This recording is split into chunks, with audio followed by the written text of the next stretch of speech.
Before getting started, a huge thank you to my newest patron, Arthur Bauer. He has made the biggest pledge I've seen so far, and it's nice to know that I've made this much of a good impression. I hope to exceed your expectations, Arthur, and as always, I can be reached with any questions or concerns through a private message on Patreon, on Minds.com, or on Twitter at A Helping Hand for Me. Once again, every dollar helps, every dollar is appreciated, and every pledge of $10 or more will earn you a permanent position in my video credits. Also, a quick update. Thanks again to my viewers in Rhode Island for the tablet, which just arrived a few days ago. It's a fantastic piece of hardware, and I've been doing some experimenting with various drawing and painting apps. Unfortunately, I am used to doing this with a Wacom tablet and a more robust program like Photoshop or Corel Painter, so I have run into a few limitations, the most pressing of which has been a lack of pressure sensitivity. So, if any fellow artists out there can make any recommendations for apps, and especially for a good Bluetooth pressure-sensitive stylus, I'm all ears. With that said, I have been keeping my real name and my writing separate from this channel due to concerns I had about any negative attention bleeding through to those channels already associated with my work, especially given their mostly millennial audience. But in having spoken to many of them, most have been supportive, or at the very least are not concerned with any backlash. So, with that concern more or less at ease, allow me to reintroduce myself. My real name is Aaron Shotwell, best known for my contributions to the creepypasta subculture. I'm currently working on putting my first anthology through a fresh edit, and will be hosting narrations of all of my works here, starting with this piece I did for a viral marketing campaign a little over 2 years ago, entitled They Die Nameless, narrated by the esteemed MrCreepyPasta. A few mispronunciations here and there, but that has never bothered me, as he breathed more life into this story than I could have ever hoped for. Any horror enthusiast should pay his channel a visit and subscribe, link in the description. Thanks again for all the support, and I hope you enjoy.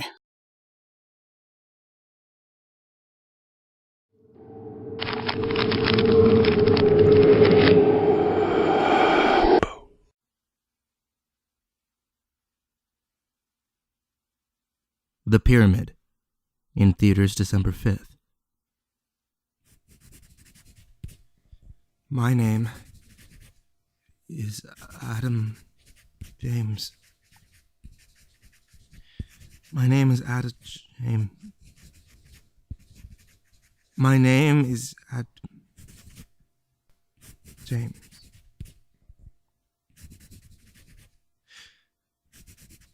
I've been writing these words over and over for the past 12 hours, writing to remind myself, yet no matter how many times I try to write it, it never lasts through the final stroke of the pen. I suspect it won't be long before the memory fades as well. I just hope this journal finds its way into someone's hands. Anyone's hands. Please. Whoever you are, please. Remember me.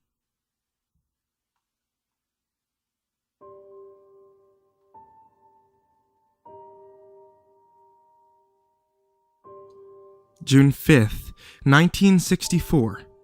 Since before my university years, I've been fascinated by ancient Egypt.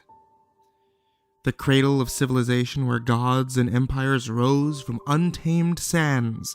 Their stories of our beginnings lay buried in silent tombs for thousands of years. The Valley of the Kings held answers to many mysteries, and sometimes new mysteries for the finding. A wealth of revelations and surprise, and its allure drew me to the life of a historian many years ago, above and beyond the profession. Unveiling these wonders has been my greatest pleasure. To that end, today is a monumentous day for my career. Until today, my research has been limited to secondary sources. As one might imagine, gaining access to original texts and artifacts can be a challenge. Yet, I have the fortune of receiving a rare donation concerning my most recent subject of intrigue, courtesy of a generous private collector. Unfortunately, for sakes of privacy, he wishes to retain anonymity in all publications. Still, though I cannot credit him for his contribution, I am most grateful. My current work involves the end of the 18th dynasty, family line of Akhenaten, and his controversial rejection of the old pantheon. Their reign is generally accepted to have ended with his son, Tutankhamun. However, the contents of the boy king's burial chamber would suggest otherwise, namely, the two fetuses buried alongside him, each in its own sarcophagus. One died in what appeared to be its 7th month, and the other in its 5th. Their identities and the causes of their miscarriage are as of yet unknown. My anonymous benefactor will be supplying me with those very same sarcophagi per request. He has sent them to my office at the University of Southampton. Hopefully, their examination will provide me with a valuable lead in answering these questions once and for all. The package will arrive by month's end, and I am eager to begin. June 29th, 1964. The package arrived this morning, though in a rather precarious state. I must say, left unattended at my office door rather than the security desk as requested. The package itself was less than sturdy. Hardly adequate protection for such priceless treasures. I'll be sure to voice my concern to the delivery company in the near future. The artifacts are no worse for wear, however, and they are beautiful indeed. My benefactor kept them pristine, clearly not in a dusty storage facility as I might have imagined. 2 tiny sarcophagi, adorned in gold and black, each containing an even smaller sarcophagus like Russian nesting dolls, and their shriveled remains would have rested therein. I have expected them to be brittle, yet they weathered the ages with surprising integrity. Unfortunately, the bodies themselves are unavailable to me. They are closely guarded at another facility, granting strictly limited access, and rightly so. Regardless, the coffins alone are a promising starting point in my research, all the same. I'll begin my work at once.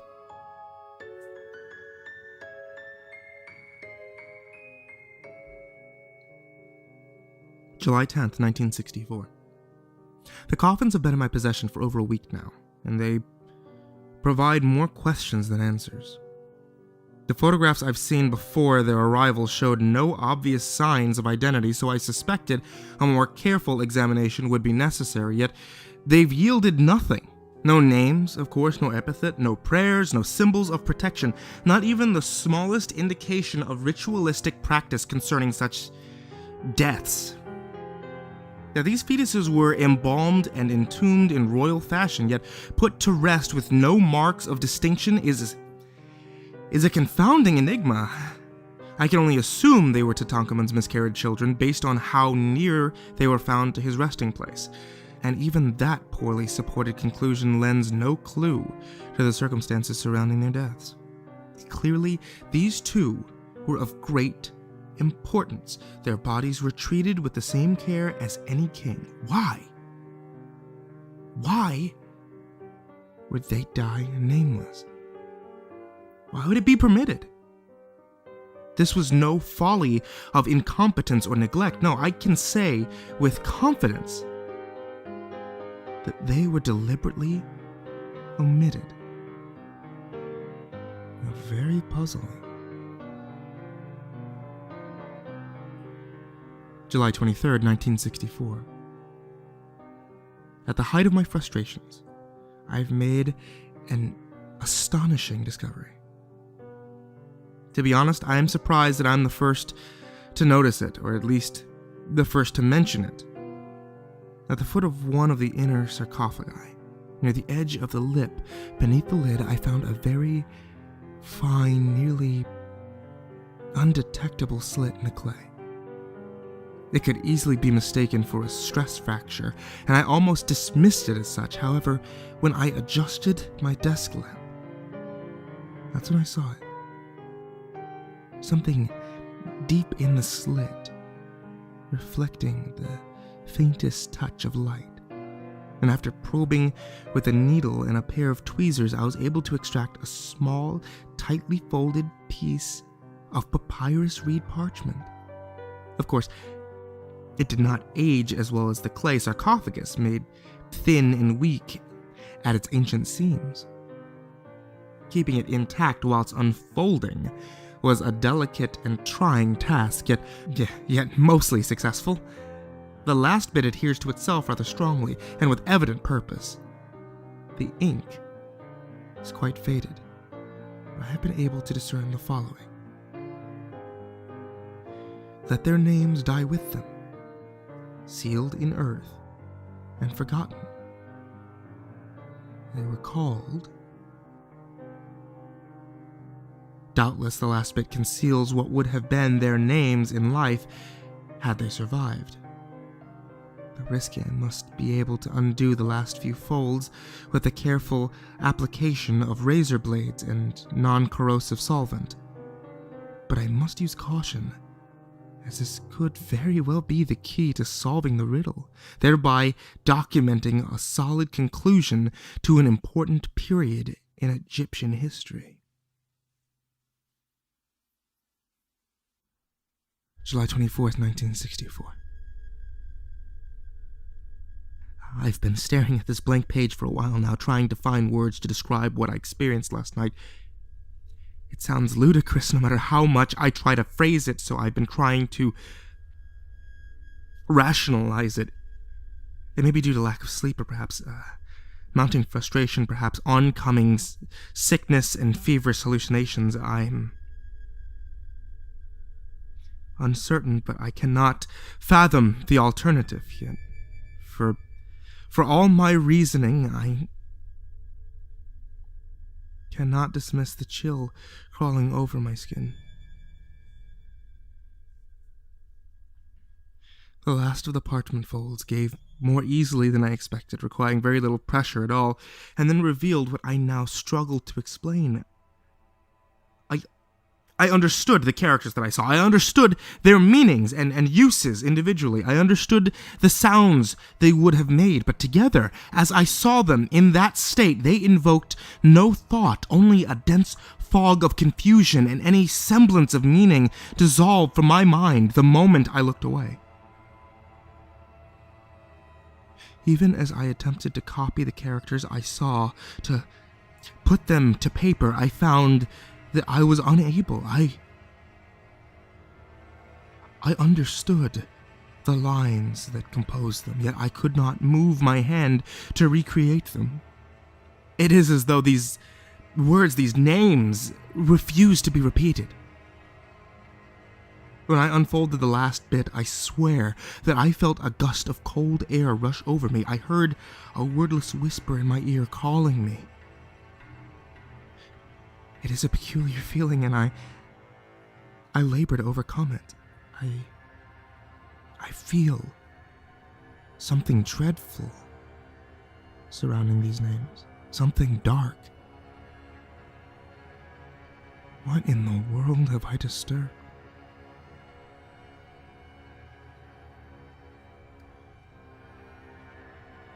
August 12th, 1964. I have ceased my study. I would return the artifacts to my benefactor if they did not frighten me so. To be in the same room, to see them sitting atop my desk as I stand at a distance is unbearable. The parchment is nowhere to be found, and for that I am grateful. I dare not set eyes upon those characters again. For just the one glance will certainly haunt me for life as it is. I have had horrible, relentless visions since the night I unveiled them, visions of suffering and regret. I will not set foot in that office again. Not while those terrible things remain. I'll be leaving the city tonight. I do not know where I will go, but I am compelled to flee. I cannot abide this place. It's been tainted. I saw the jackal last night. He spoke of false gods.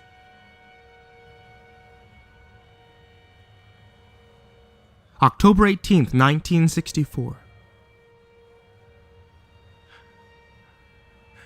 I'm running now. Not home or anywhere specific, just away. I have to keep moving or they'll find me again. The two girls with silver crowns watching from the darkness. Wherever I go, they find me, and the shadows rattle like scarabs beneath their feet. Always the smell of sand in the wind, and they appear before me. They tell me they bring the wrath of the lion, the justice of Sekhmet. They tell me their names. A sound my mind cannot understand or tolerate. A sound not for the living. I must run. The names torment me. No gods before Ra. As are his faithful, so is the fate of Aten.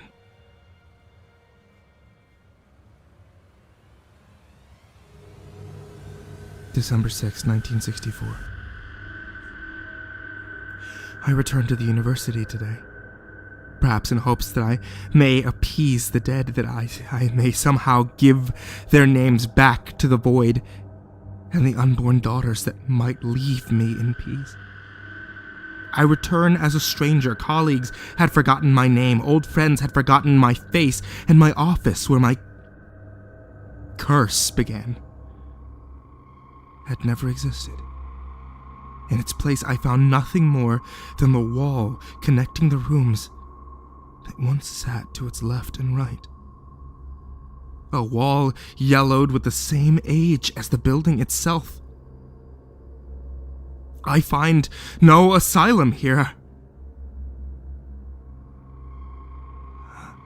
I'll move on. I grow weary. And the lion woman awaits my resignation. May 30th, 1965. The months have crawled on, stripping away my former life. Little by little, I am without a home. I live in my car. I steal to survive. Nobody seems to notice me anymore. They forget me as quickly as they see me. Nobody listens to my cries for help, and I sometimes believe they may not even hear my voice. I press on through the streets as a broken man, trudging more than walking, and they move past me without a second glance. My parents no longer know me. They never had a son. I have become a ghost. A lost cause with nowhere left to turn. My car broke down 2 days ago. No time to find another, no time to stop. I flee on foot.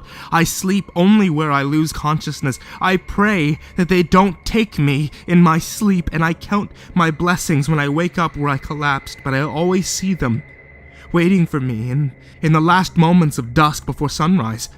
I've taken shelter in a sewage tunnel for the night. But this is where I will likely find my final rest. I've grown too tired. Too tired to stand. I cannot go on.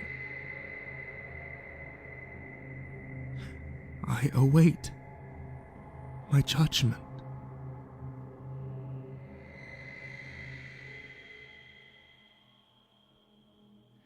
May 31st, 1965. When the sun set last, Aten's gaze turned from me as it did from them. The boy king came to me and adorned me in his burial garb, and he spoke with the hiss of the cobra. He gave me the name of his daughters. With them an understanding.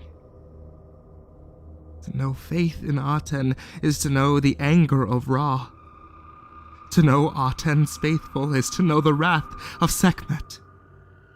To remember the banished ones is to face the void.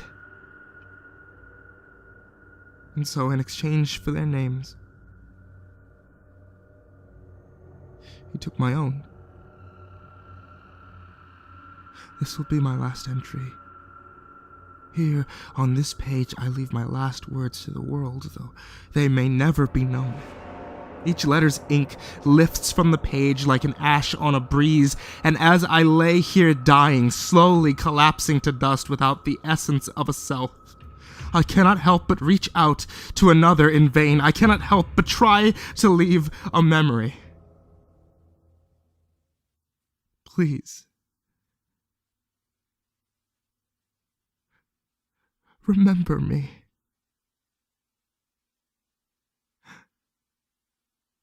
My name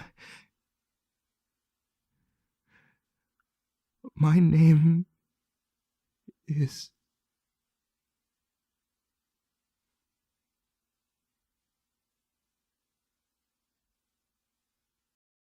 Thanks for watching, guys. If you like what you saw here, have a look at my other videos and leave me your thoughts in the comments. If you support my message, then please like, favorite, and subscribe. If you'd like to help this channel improve, you can reach out to me on Twitter or on Facebook with any suggestions. And if you'd like to support me more directly, please consider following me on Patreon. Links in the description. Thanks again, and I'll catch you all in my next video.